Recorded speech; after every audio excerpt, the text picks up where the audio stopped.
Hey, everybody, thank you so much for tuning into Act 3 today on this very, very fine Monday afternoon. I am so glad that you're here with us. And someone else who's here with us that has been with us once or twice before is Ken Greig, and he's with Freedom 55 Financial.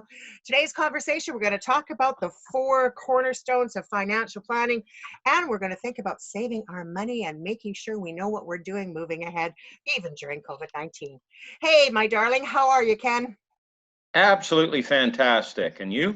I am splendid as always, my friend. It's always great to have you on the show. Thank you so much for doing a Zoom recording with me today. So, ladies and gentlemen, if you have tuned in today and you hear any background noise like dogs barking or, sirens going by, it's the Zoom. It's the Zoom. Ken is tuning in with us from Ladysmith, right? How is beautiful Ladysmith today? Excellent. Nice and sunny out. That's good. Nice and warm. It's bloody well about time we started seeing a little bit of sunshine in the summertime, hey? Yeah, well, spring's hanging on way too long here. Indeed. Are there any cherries coming from the cherry blossoms that you had in Ladysmith? Oh yeah, we've got a couple of cherry trees here locally that are just getting nice and red, and we're about to pick some. Yay. Lori's gonna make some sour cherry jam again. Ooh, tune me up for a little bit of that. How delicious. But we're not just here to talk about the fabulousness of summertime. We're here to talk about cold hard cash and money. Tell us, what do you do? What is your job at Freedom 55? My job is to be a financial coach for people and for business owners, to make sure that they're handling the protection issues as well as the accumulation goals that they have for themselves, and to make sure that no matter what happens, and I mean COVID-19 has been a perfect example of this, that their goals and dreams can still be realized and that they don't get thrown too far off track. Yeah, absolutely. I think most of us weren't really expecting a pandemic to, alter the way we handle our everyday business of living. But certainly, it's made a lot of people really rethink their finances. What do you really see happening out there in community? Well, I think a lot of people are starting to take a look at their overall picture to make sure that not just their accumulation goals are being taken care of. I mean, if one thing that COVID-19 has taught us is that we're not quite as immune to things as we may have thought we were. Indeed. And so it's a great time to do a reassessment of, all of your protection and accumulation goals and see how those things mesh together. Hmm. And, is there something in particular that people should really look at? I mean, I know that you really are known for the 4 cornerstones of financial planning. So maybe we should unpack that a little bit so people get an understanding of it. And then we can, do some more exploring. Well, there's 4 basic cornerstones to any financial plan. Regardless of what your age is or your position in life, these 4 things have to be addressed. Okay, now the first one is liquidity, making sure that there is ample cash for emergency funds, not only emergency though, but for opportunities as well. Um, Sometimes opportunities come along that we need some cash for. It could be a business opportunity, it could be a personal asset that you want to suddenly purchase, so you need that liquidity. The Hmm. second thing is what we call living benefits, and those are mostly protection issues. What happens, okay, to your accumulation goals if suddenly you get injured or ill and you can't work? Yeah. Okay, what happens to those goals? What happens to that accumulation period? We need to make sure that there's ample money coming in to make sure that those goals can still be carried on regardless of your situation. And not only that your bills can be paid, but all of the extra expenses that sometimes come with disabilities can also be covered.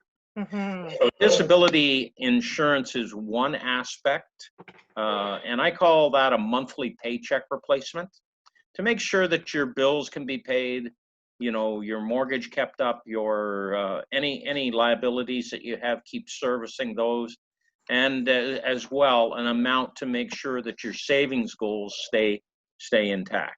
Hmm. The other aspect of living benefits is critical illness protection. Okay, what happens when you are critically ill, the top three being cancer, heart attack, or stroke, okay, and you can't work, Yeah. right? You haven't passed away. You haven't maybe, for instance, let's take heart attack, for instance. 30 years ago, if you had quadruple bypass, you were in the hospital for 6 to 8 weeks.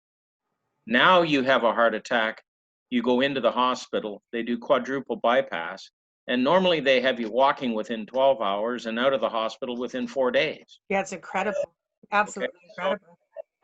But that doesn't mean you're back at work. That even though no, I it mean, that's doesn't. just you're out of the hospital. That's You're out it. of the hospital. But unfortunately, what happens is that some people who have waiting periods of 30 or 60 days on their disability plans, okay, they're back to work before then. So they don't qualify for the disability.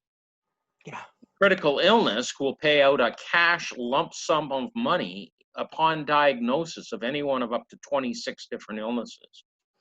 And that cash money is tax-free. It can be used for anything. Yeah, and Okay? it can be a surprisingly reasonable amount, you know, 10, 20, $30,000 that can really come in handy in case Yeah, of an emergency. depending on the person's situation, they might want to cover 6 months wages, maybe a year, 2 years.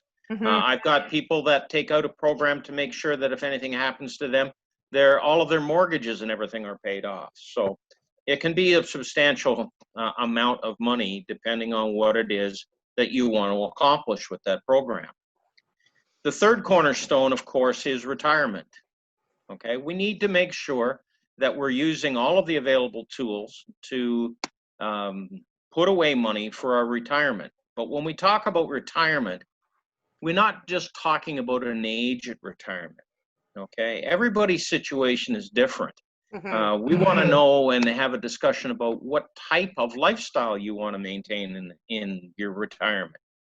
Okay, do you want to travel a lot? Do you, or are you a homebody? Do you want to spend 6 months down south?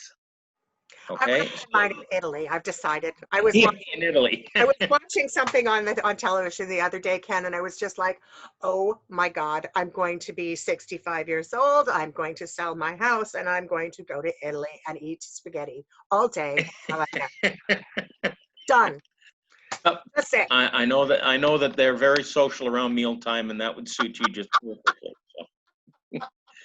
So retirement is something that we need to talk about. And when you take a look at programs, government programs, they're really not sufficient to cover most people's goals. So we want to make sure that we can maintain a lifestyle that you've either become accustomed to or that you want in retirement. So the fourth cornerstone of financial planning, of course, is financial security at time of death. Now, that might be, protection for premature death, but we can also talk about that when we talk about estate planning and retirement planning, okay?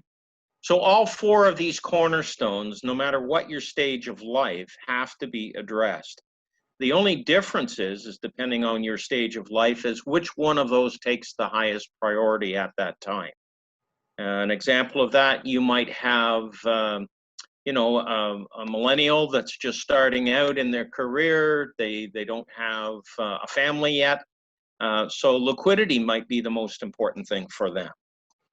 They still have that feeling of more immortality.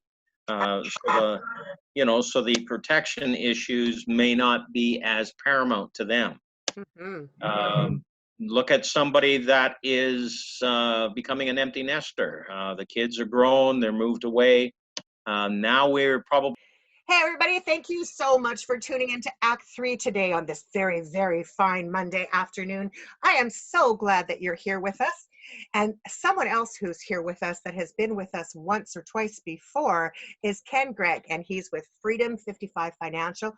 Today's conversation, we're going to talk about the 4 cornerstones of financial planning, and we're going to think about saving our money and making sure we know what we're doing moving ahead, even during COVID-19. Hey, my darling, how are you, Ken? Absolutely fantastic. And you? I am splendid as always, my friend. It's always great to have you on the show. Thank you so much for doing a Zoom recording with me today. So, ladies and gentlemen, if you have tuned in today and you hear any background noise like dogs barking or, sirens going by, it's the Zoom. It's the Zoom. Ken is tuning in with us from Ladysmith, right? How is beautiful Ladysmith today? Excellent. Nice and sunny out. That's good. Nice and warm. It's bloody well about time we started seeing a little bit of sunshine in the summertime, hey? Yeah, well, spring's hanging on way too long here. Indeed. Are there any cherries coming from the cherry blossoms that you had at Ladysmith? Oh yeah, we've got a couple of cherry trees here locally that are just getting nice and red, and we're about to pick some. Yay. Lori's gonna make some sour cherry jam again. Ooh, tune me up for a little bit of that. How delicious. But we're not just here to talk about the fabulousness of summertime. We're here to talk about cold, hard cash and money. Tell us, what do you do? What is your job at Freedom 55? My job is to be a financial coach for people and for business owners, to make sure that they're handling the protection issues as well as the accumulation goals that they have for themselves, and to make sure that no matter what happens, and I mean COVID-19 has been a perfect example of this, that their goals and dreams can still be realized and that they don't get thrown too far off track. Yeah, absolutely. I think most of us weren't really expecting a pandemic to, alter the way we handle our everyday business of living. But certainly, it's made a lot of people really rethink their finances. What do you really see happening out there in community? Well, I think a lot of people are starting to take a look at their overall picture to make sure that not just their accumulation goals are being taken care of. I mean, if one thing that COVID-19 has taught us is that we're not quite as immune to things as we may have thought we were. Indeed. Uh, and so it's a great time to do a reassessment of, all of your protection and accumulation goals, and see how those things mesh together. Hmm. And is there something in particular that people should really look at? I mean, I know that you really are known for the four cornerstones of financial planning. So maybe we should unpack that a little bit so people get an understanding of it. And then we can, do some more exploring. Well, there's four basic cornerstones to any financial plan. Regardless of what your age is or your position in life, these four things have to be addressed. Okay, now the first one is liquidity, making sure that there is ample cash for emergency funds, not only emergency though, but for opportunities as well. Um, Sometimes opportunities come along that we need some cash for.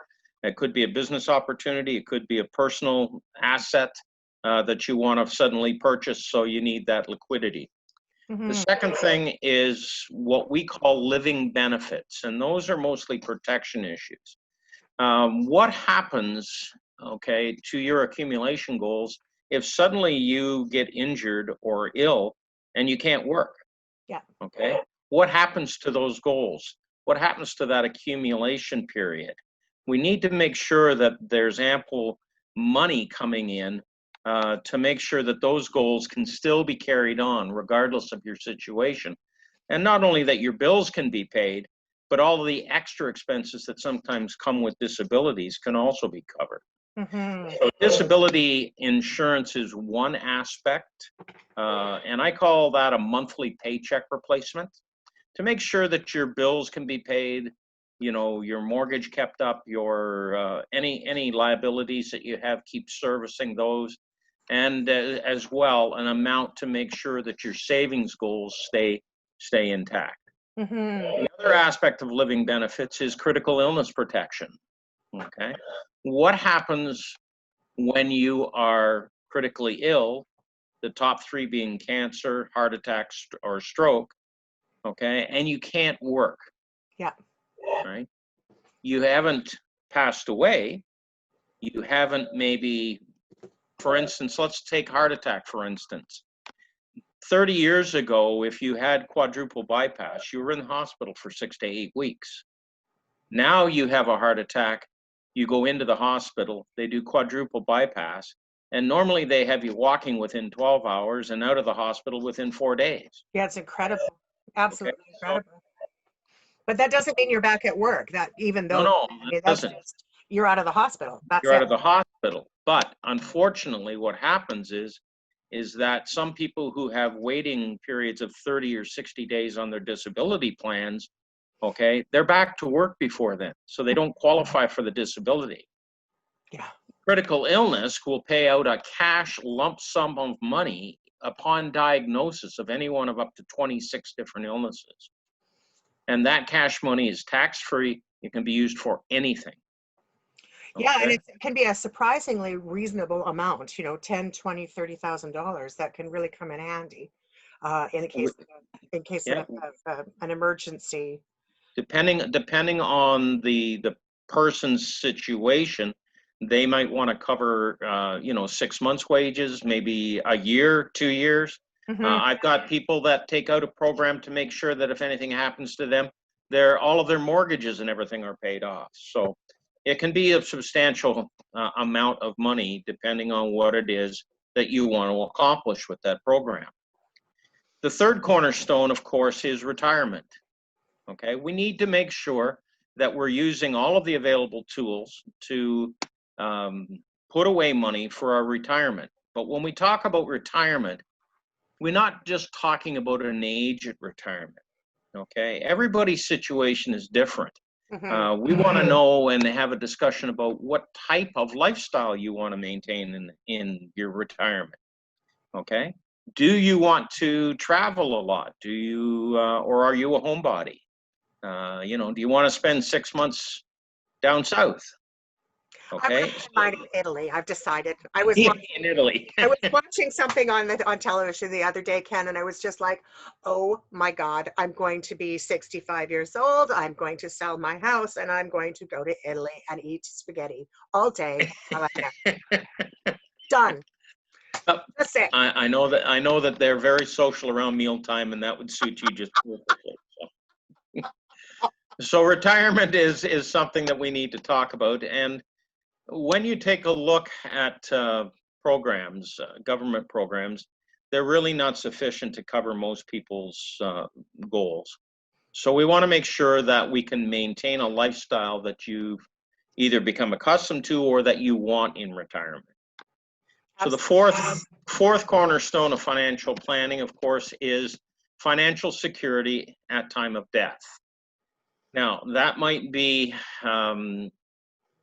protection for premature death, but we can also talk about that when we talk about estate planning and retirement planning. Okay. So all four of these cornerstones, no matter what your stage of life, have to be addressed. The only difference is depending on your stage of life, is which one of those takes the highest priority at that time. An example of that, you might have a millennial that's just starting out in their career. They don't have a family yet.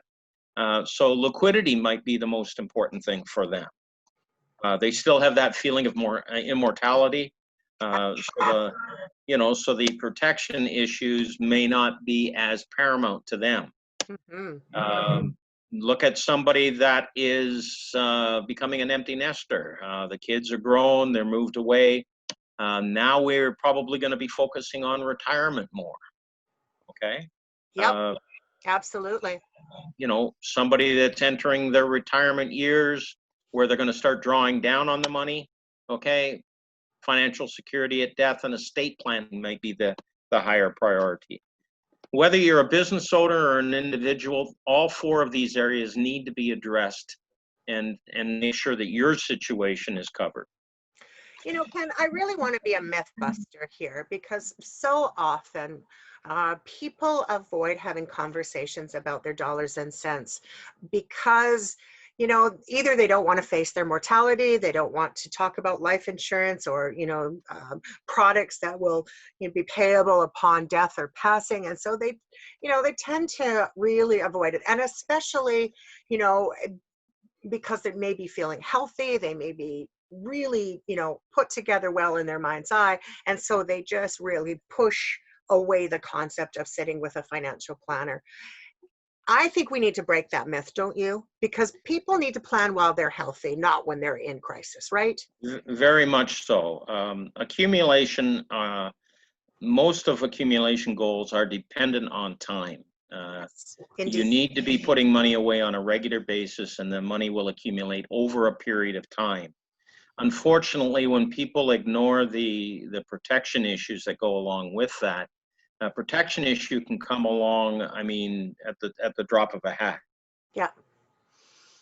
And I'm curious about Um, how it is from the sense, right now, being that we're in the middle of COVID, right? Although we're at second phase, people are starting to come out of their homes again and engage in community.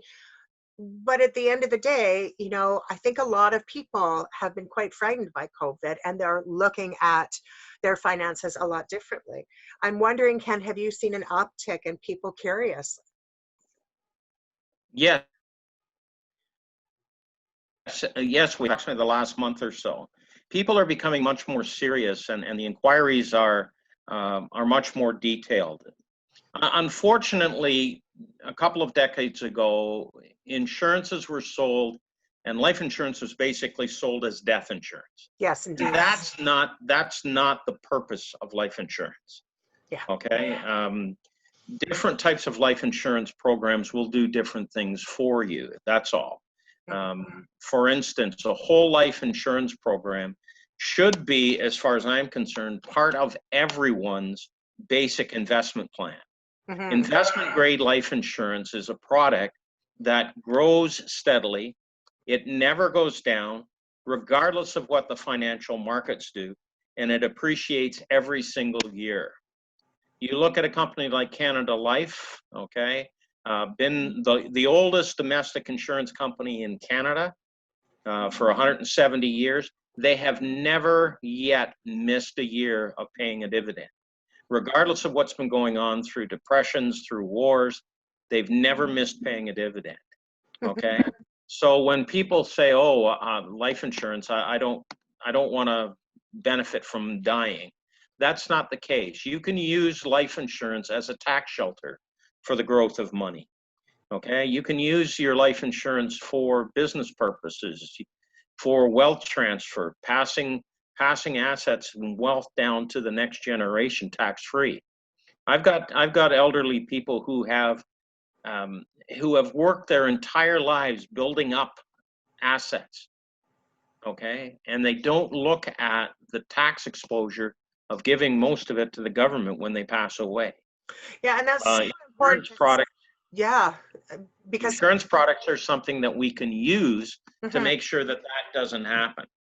I Not that I'm saying everybody shouldn't pay their fair share of taxes, but here in Canada, I think we all pay too much. And so if we can use a legal, proper way of reducing that tax exposure, then why not? I'd sooner go to your family than to the government. Yeah, and I think that that's such an important. You and I had this conversation, I think, at our last time we were together on this program.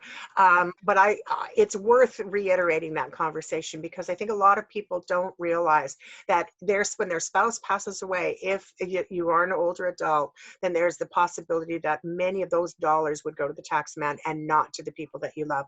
Before we do that, though, and I do want to explore that, if you've just tuned in, ladies and gentlemen, I want you to know you're listening to Act 3 on CHLY 101.7 FM in beautiful Nanaimo and all over Vancouver Island, actually. This is the time of the program when I ask people actually to go grab a piece of paper and a pen, and because you're going to want to write down Ken's information on how to reach him.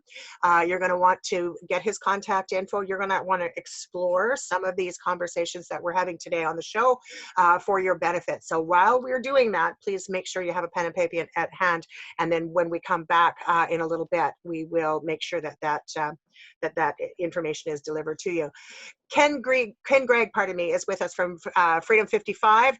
Ken, again, just before I did that little diatribe there, we were talking about the money, right? Dollars and cents. I do not want to think that my son would not get some of those dollars because I was paying taxes on it for a death benefit. Can you break that open for people? Well, let's deal with, I think an example would best illustrate it, okay? Let's say, Kathy, that you've worked all your life and you've contributed to your RSPs on a regular basis, and you've built up a substantial sum of money that you're going to start to use for your retirement. Okay?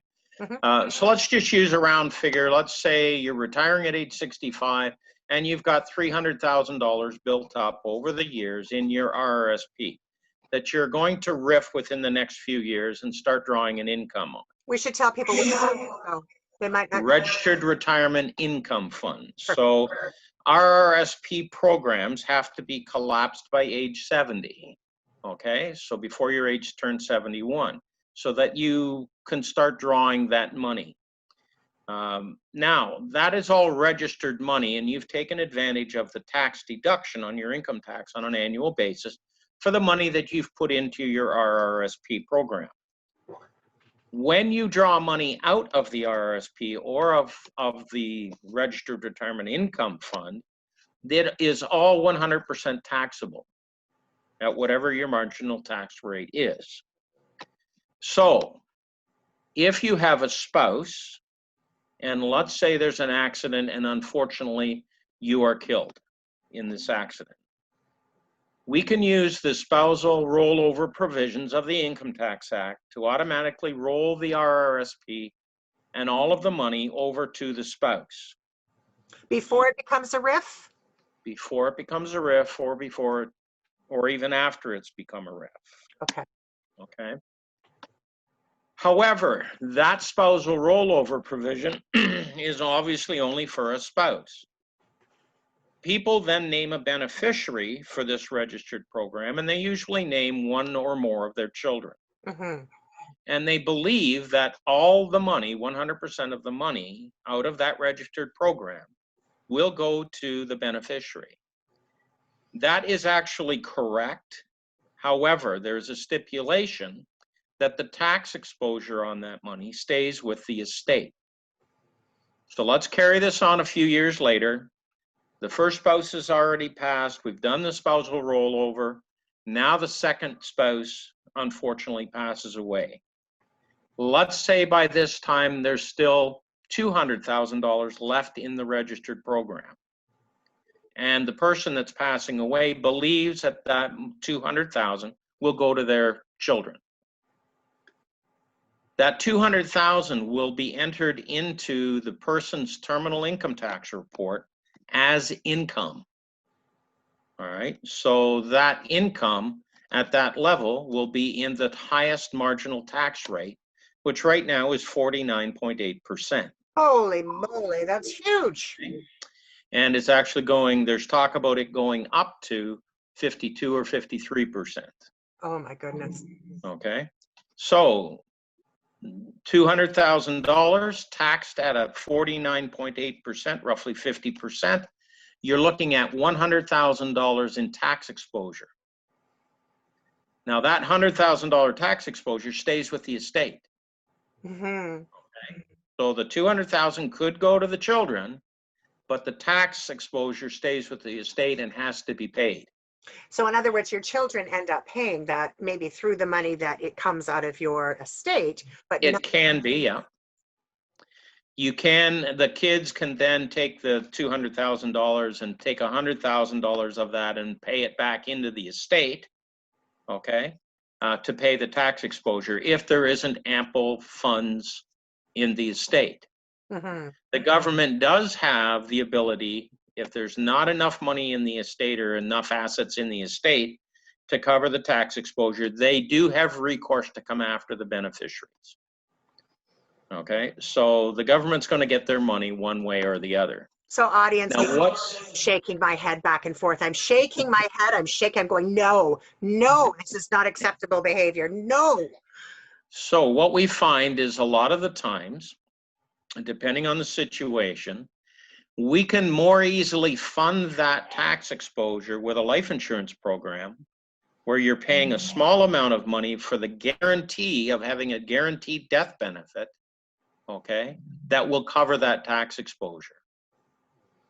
So when I sit down with a client and we do a complete needs analysis, we're going to take those types of issues into consideration in determining what type or what amount of life insurance should be put in place, or they should have in place. For so many, it's quite confusing because you want to, I mean, in my brain, there, yes, by all means, there are people that have 100 or 200, $300,000 in savings that they hope to use for their retirement. That's the idea of putting away money every year, right? And I think, Correct. I don't know what the tax was this year for, or not the tax, I'm sorry, but the amount that you could put aside under your registered retirement savings plan. But every year there's a ceiling that you can Correct. put your money into. And so It's a percentage of your income, as a percent, 18%. okay. So that money over time, you hope that it's going to be used to pay for your retirement. But I think that what I guess is confusing for me is that if I'm dead and my son is going to inherit everything, not only is he going to inherit the good, he's going to inherit the bad because I own my home. You know, there is a bit of debt, like all of that's going to come out of the estate when I die. But there's a lot of people out there who don't have much of an estate, right? They've never purchased a home. Are they affected in the same way by these tax implications? Yes, everybody has the same tax implications under the Income Tax Act for registered money, whether it's $300,000 or $50,000. Yeah, it makes no difference. It makes no difference. Mhm. Okay. The tax exposure is still there. It's just to a lesser degree, obviously, with people that don't have those built up RSPs. So what can someone expect if they pass away? Like, what are the expenses associated with dying? Well, when you talk about a life insurance needs analysis, there's a number of things that we need cash for immediately. Hmm. The first thing that we go through is final expenses, cemetery, funeral, those types of expenses, which can vary based on whether you're being cremated or whether you're being full body buried. Hmm. There are certain requirements for that. When you consider that the average funeral here in BC is approximately $10,000, Yeah, pretty minimum. Yeah. okay, you have to take that into consideration. Hmm. Then you have to take into consideration legal fees, depending on what's in the estate, executor fees. Those can amount to 4.5% to 5% of the estate. So those are expenses that we need to take into consideration. The next thing we talk about is debt load. Do you have any credit card debts, for instance, personal loans, car loans, vehicle loans, lines of credit, those types of things, and the need for those to be paid off immediately. Hmm. So when We you talk, die, for the world to know that just because you're dead doesn't mean those debts go away. It's no, not your like executor has to deal with them. they do, and whether or not it has to do with paying back. So if an executor, for example, and I just want to be clear for our community, right, so that they know, a lot Yeah, of people are not aware of the expenses that go with this, right? And so if heaven forbid, but, and I'm, again, through radio you cannot see it, but maybe you can hear me tapping on the wood, right?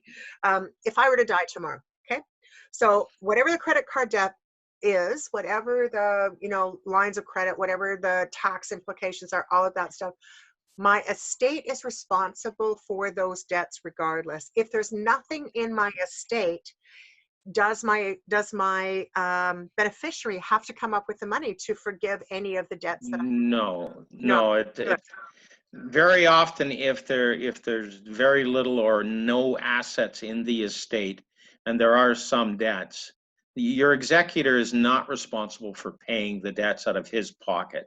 Your Mhm. executor is responsible to do the best job that they can to make sure all of the debts are paid with the assets that are there, make sure that the beneficiaries get the assets that they're pledged, and that the terminal income tax reports are filed. For those that have little to no assets in their estate, and if there are debts, that's a situation that they have to deal with from a legal standpoint. Mhm. I'm not a lawyer, and I'm not allowed to give out legal advice. So I really can't comment on whether or not those debts would be waived or not. Mhm. That's a legal issue that would have to be dealt with at the time. Understood. Absolutely. Okay. And for those who just tuned in, there is a bit of reverberation going on in the background. Please recall we are doing this broadcast by Zoom. It is being recorded, previously recorded prior to the date or the time of the show, which is every Monday at 1 o'clock. So if you do hear any background noise, please forgive us. It is part of doing, shows now remotely. So my apologies. For those of you who just tuned in, you're listening to Act 3 on CHLY 101.7 FM. I'm Kathy Holmes, your host, and in the Zoom booth today is Ken Greig, and we are talking about dollars and cents and insurance and all the important stuff you need to know during critical parts in time. I guess the other curiosity that I have in reference to that the potential death is that estate takes a long time to clear. How long are things left in probate? What's the timeline for people to understand? Again, Kathy, that's something that's difficult to answer because every situation is a little bit different. If your estate doesn't have a lot into it, obviously it can be settled in quick order, usually 6 months to a year. But I've also seen situations that take several years for probate to be completed, and the expenses of probate. Another reason insurance is so important. Financial planning, especially estate planning, when you get to that area, people think that probate is they'll do anything to get away from paying probate. That's not necessarily the case. There are situations, for an example, we have a mom or dad that's on their own now. They own a house. They want to leave that house to one of the children, and they decide to try and change ownership to get away from paying probate. Well, first of all, there's no tax on your principal residence, so there's no capital gains exposure there. But what you open up there is a situation where you might have Family Law Act concerns. Okay. Sometimes what you try and save on a 1.4% probate fee can sometimes backfire and cause more problems than actual. I'll use an example. I had a situation where a single parent decided to put the house in the name of the son and the son's wife. They went ahead and they did that without really getting any proper advice on it.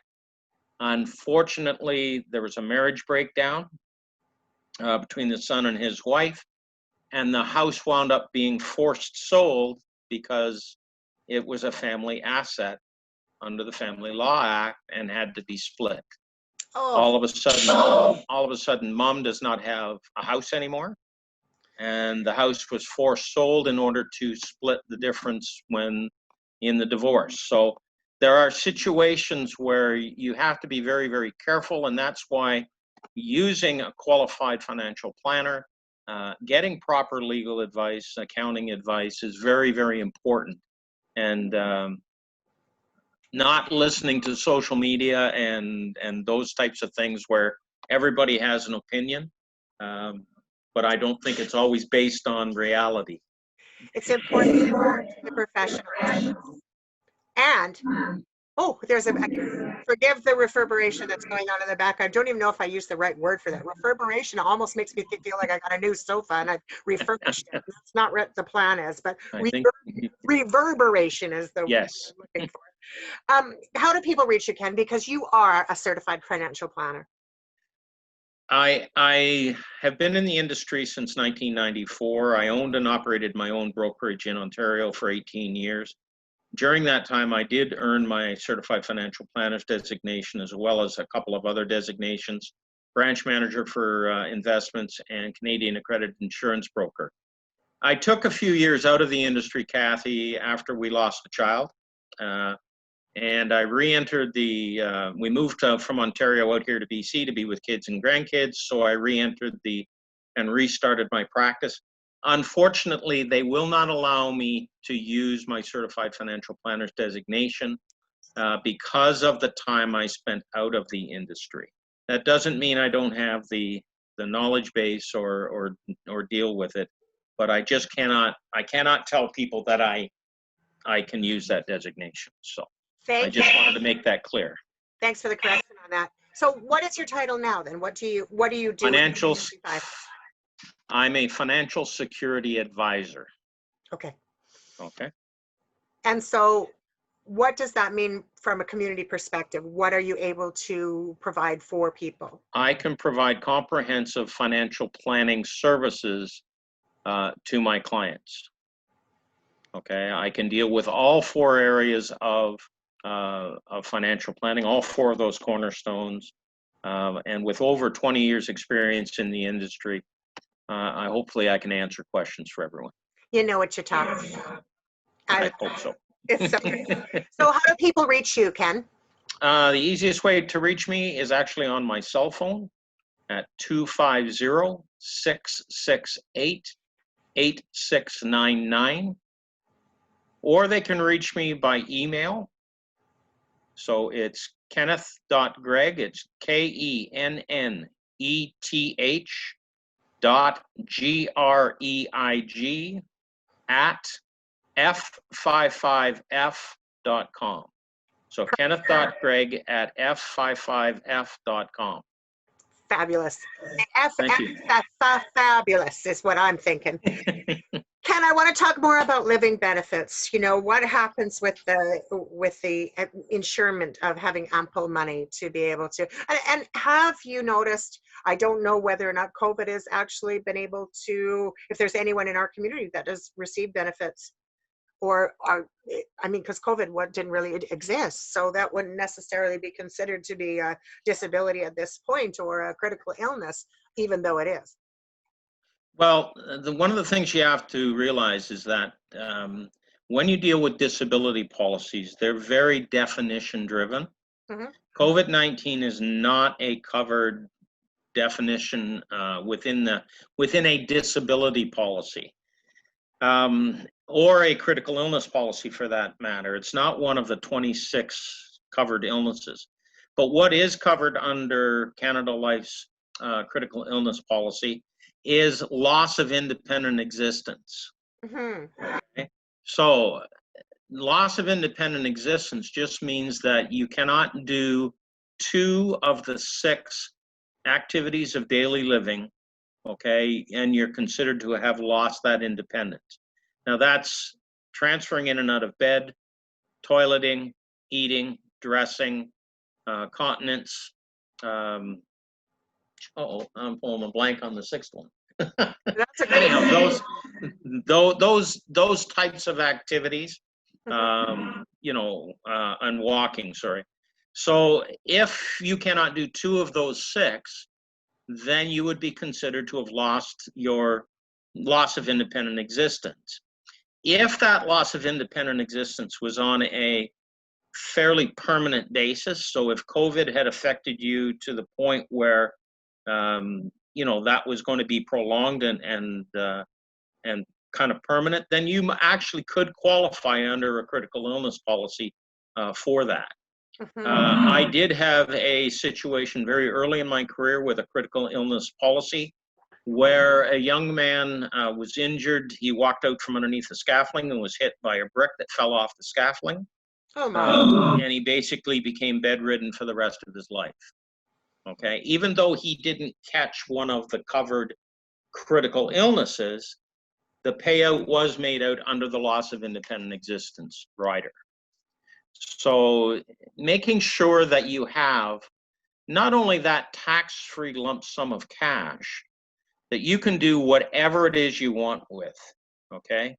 Whether that's pay off debts, whether that's go for a trip, whether that's set your family up somehow, whether it's to pay. I've seen people who have contracted cancer and been paid out, pay for things like wigs, parking, treat the expenses of travel for treatment, those types of things. It's nice to have that tax-free lump sum of cash. The other thing with critical illness programs is that it comes with Best Doctors as well. Now, Best Doctors is a consultation, okay, with the absolute specialist anywhere in the world for your condition, where you can get basically a second opinion. And it's astounding what happens when we've used these. Close to 67%, okay, of the consultations through Best Doctor results in a change of treatment. Really? Almost 34% of the cases that have gone through Best Doctors, through Canada Life, have resulted in a different diagnosis. Okay, because you've gone to the absolute specialist in that particular area. So these stats are been gathered now over a number of years. Okay, and your critical illness policy with Canada Life automatically includes Best Doctors. And when you take out, for instance, if we have a person in the house who takes out a critical illness policy and there are dependents in the house, those dependents can use Best Doctors as well. Not only dependents, but mom, dad, and in-laws can use Best Doctors from that one person's policy. That's incredible. So there's many, many benefits to a critical illness policy. But like all insurances, people think that they buy insurance with premium. You don't. You buy insurance with good health. You cannot get insurance once it's too late. You have to apply and get that programs in place while you are healthy and in good health to qualify. And the also, sorry. The cost of it as well exponentially rises. The older you get, the more it costs. Okay. And so with smokers, all of that stuff still applies. Well, obviously, yes. Smokers, non-smoker status, that type of thing. The nice thing with critical illness here in Canada, and we're the last country in the world that still has this, is that critical illness can come with a rider with 100% of return of premium. What does that mean? Okay. So let's say you've got a 40-year-old, we put a critical illness policy in place for him, and we put a level premium product through to age 75. Okay? Mm-hmm. Or a level program right through to age 100. At certain points with the permanent programs, either every 15 years or at expiry, if a person has not made a claim on the critical illness, then Canada Life will give you 100% of your money back of all of your premiums. So it can be used as a savings.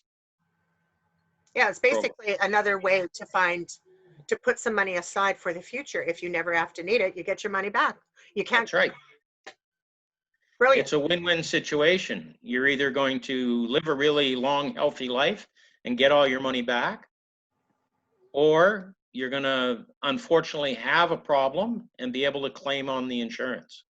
So is insurance expensive now? Is it like, just so people get an idea, is it what, $50, $100? You hear things on television all the time. If you're 55 and older and you're in great health, call us and it's like $10 and away you go.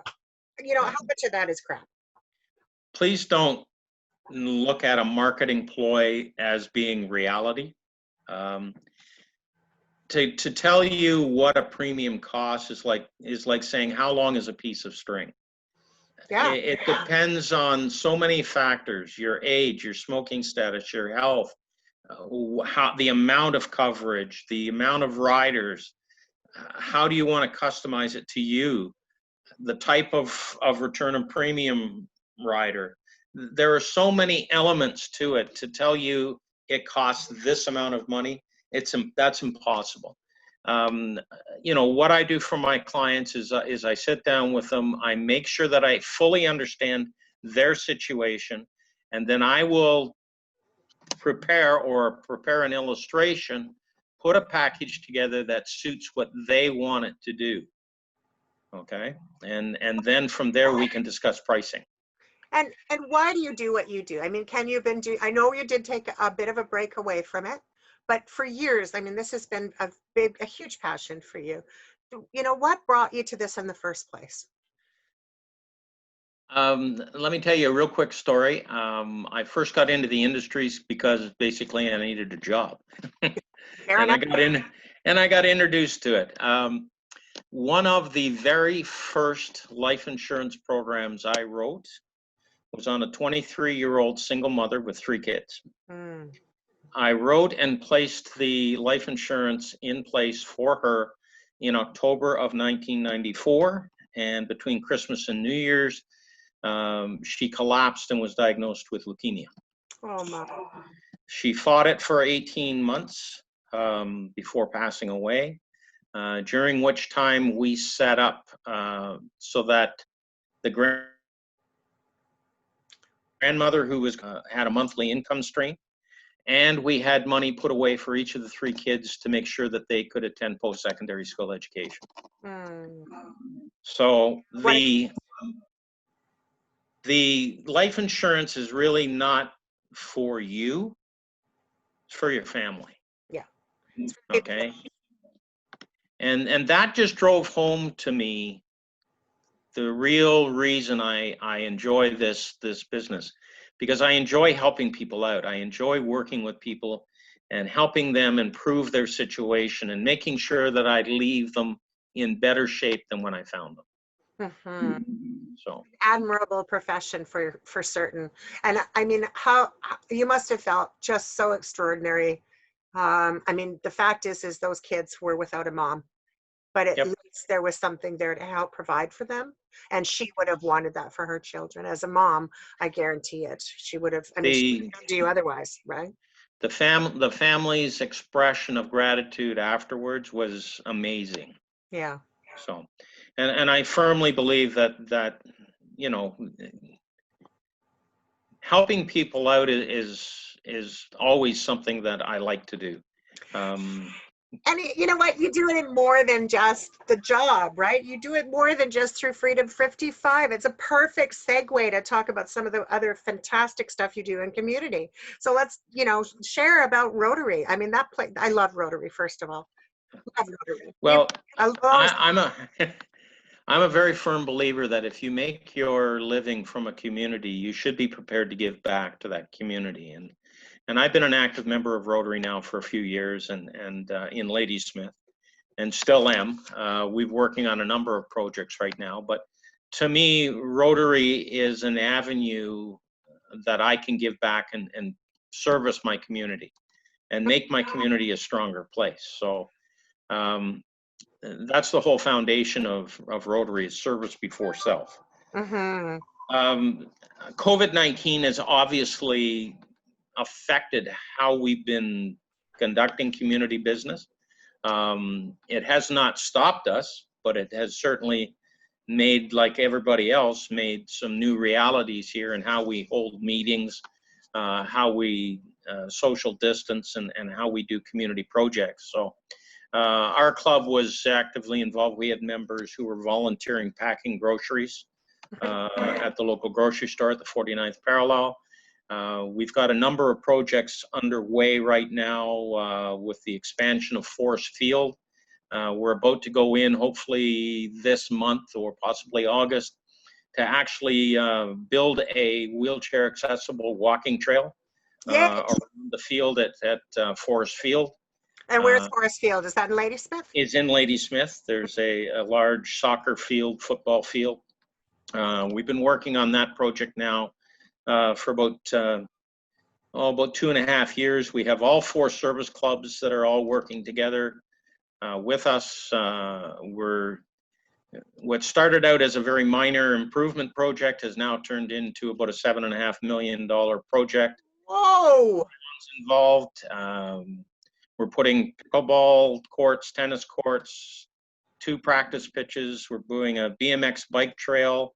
We're doing a multi-use arena, like a lacrosse basketball courts, that type of thing. And then eventually there will be a new clubhouse,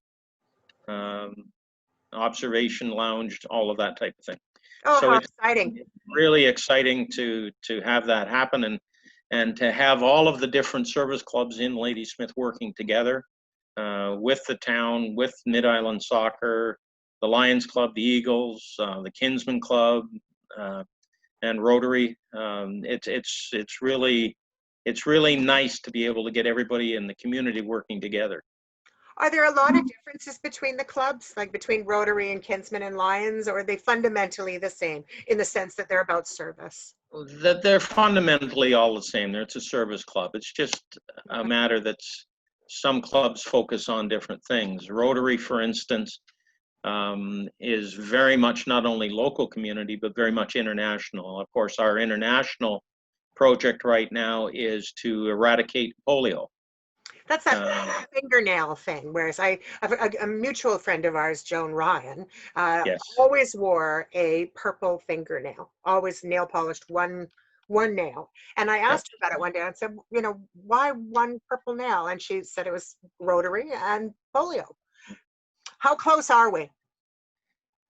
Getting much closer. Bill Gates Foundation, he and his wife have dramatically put in tons of money in matching. There are still countries that are not eradicated, but we've gone a long way to reducing the numbers. We're still having problems in some countries, the